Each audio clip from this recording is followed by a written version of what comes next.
Hey, what's going on YouTube? It's Will with the Hilliard Armory back for another video. I never went to the range.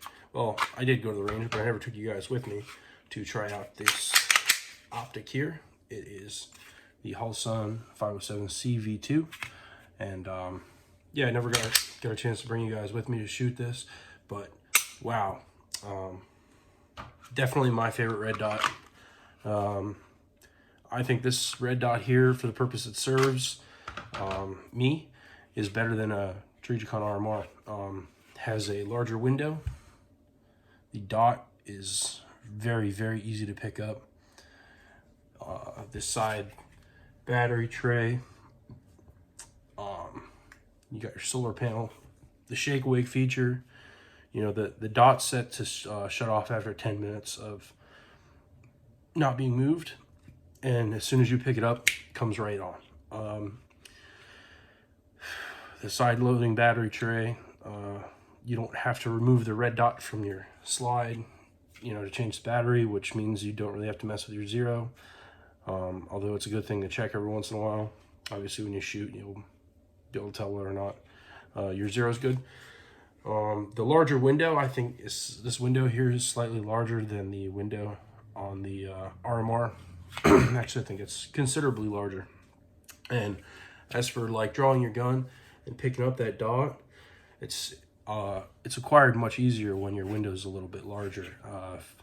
Learned that from the SRO, the Trijicon SRO. I've got to check one of those out before, and that's a good optic for like shooting competition, like open division and stuff. But you know, depending on what you're doing, duty use, you know, what have you, having a more rigid optic like the RMR would be better. But that being said, Trijicon does make a titanium version, and I have seen, per my research, and you know, that titanium version could be just as reliable as the RMR. So depends on, you know, who you are, what you want to spend, and what you plan on doing. But in my opinion, I think that the 507 CV2 is probably going to be the best budget optic of 2020 for red dots. It's so cheap. I mean, it's for the money. I don't know. I just kind of leaves me speechless. You can't really beat it. So yeah, if you guys have any questions about some of the features, you know, leave them in the comments. But the main things that I feel I should touch on are, you know, obviously the shake awake feature. You're being able to pick the dot up easier with a larger window, and your side loading battery tray. This solar panel here too, it helps prolong the life of your battery. Got my window open here. I'm gonna let this charge for a while because you can't go outside because of the, you know, COPD nonsense. So yeah, that's that. A couple other things here. I went ahead and got a new holster made for my STI DVC Limited. This is a Littlegat holster. It is remarkable, to say the least, my opinion. Nice and clear. So this is the holster I was planning on using to run competition at my gun club this year, but I don't know that will be feasible because, you know, obviously the issue that we're having in the world right now, that the gun club I'm a member of is closed until further notice. So can't really shoot competition if you don't have a place to do it. And also, target load, for whatever reason, price gouging, the prices of ammo are just, like, I really don't even want to talk about that shit, man. It blows my mind, but I don't know. Yeah, it's gonna get real expensive to shoot 9mm here soon if you don't have a nice stash. So, but anyways, this holster, I got this from Littlegat. I was gonna get a drop paddle for it, so I could run it a little lower, because I actually put this on my belt, and I mean, it's very, very secure, with the stock belt clip that it comes with, but a drop paddle would be a little bit better. It'd be a lot easier for me to draw because I have real long arms. So I was going to get a drop paddle for it because I believe this will come apart and attach right to a drop paddle. I haven't really messed with it yet, but I've seen a tutorial, so I think that's how it works. But for the money, this holster company, I think, is unbeatable. Quality is very high. The gun fits extremely snug, and you know, you have 2 screws here for retention purposes, but it does very, very well concealing your, you know, your safety, because this is left-handed holster, so obviously this side's going to be up against my body. My shirt or my pants or whatever, you know, isn't going to interfere with that safety. And it has a nice little ledge up here, so when you go draw the gun, get your thumb up there, pull the gun out, it's already right up on the ledge, ready to go. So I thought that this holster was great. If anyone's, I mean, they do holsters, I mean, plugging up right here, but they do holsters for an allure of different firearms. Like I've seen them for P365s, all different Glocks, other SIG models, obviously, you know, STIs. I'm sure that you could find one for H&Ks and Smith & Wessons. You know, I personally just haven't looked because I don't have all those different models. I just have, you know, Glocks and STIs.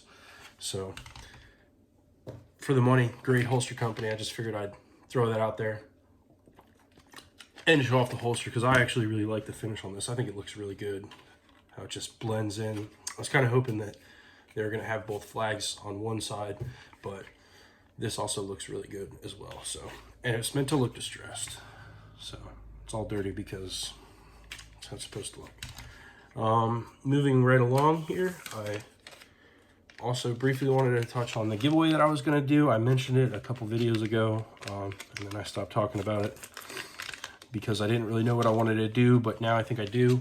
So I just have this basic Tyrant Designs. It's a Gen 4 and 5 extended mag release. It works for full-size Glocks. It's nothing super special, but I bought this with my own money, and I tested it out. Still looks brand new. There's nothing wrong with it. I cleaned it up and everything before I put it back in the package. I just figured that it'd be nice to get back because I'm not going to use this anymore. And why would I try to sell it? I mean, it was like 30 bucks. So I would rather just give it away. The goal here is to get 50 subscribers on YouTube. When I get 50 subscribers, I'll be giving it away. So all you got to do is, you know, just subscribe to my channel. Nothing special. You don't have to like and comment any of my videos if you don't want to. If you do, that's great. I appreciate any support and feedback I can get. But I want that to be based off people's opinion of my quality of video. I know it's fairly lackluster, but you know, I've been off work for 4 months. I can't really afford to buy better recording equipment just yet. In time it'll come, but we got to get through this in the world right now first. So that being said, yeah, if you're interested in this, it's an extended mag release. It's aluminum. I believe the coating is anodized, or I don't know, something. I think it's anodized, but it's red aluminum, and looks real good. Works real well. It's very grippy when you need it to be. So yeah, that's that. One more thing I wanted to briefly talk about. I just mentioned it earlier. The ammunition companies, man. You guys are some scumbags.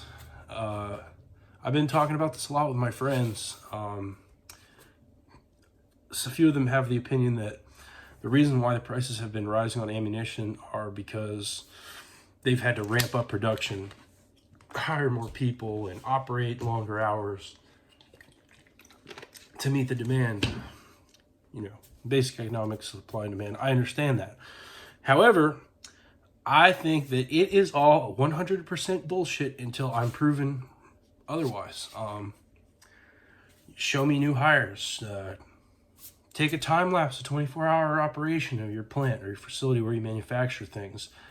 I do not believe it for 1 second. I think that Cheaper Than Dirt started this with their $900 1,000 round 223 sale. and other companies followed suit when they found out suckers were getting lured in. So there are a couple companies that I have seen that haven't started to gouge, and I salute you guys, and I will be supporting you by purchasing ammunition for quite a long time. But some of the other companies I've dealt with in the past, and you should be ashamed of yourselves. You really should. I understand that everybody needs to make a dollar, but you know, making more than you did before off people that don't know any better because they're new to the industry is just a shame. So that's all I have to say about that. Whenever I get to go outside and shoot, let you guys know. I'll be making some more videos. Until then, I'm just hanging out inside, my kids and my wife, and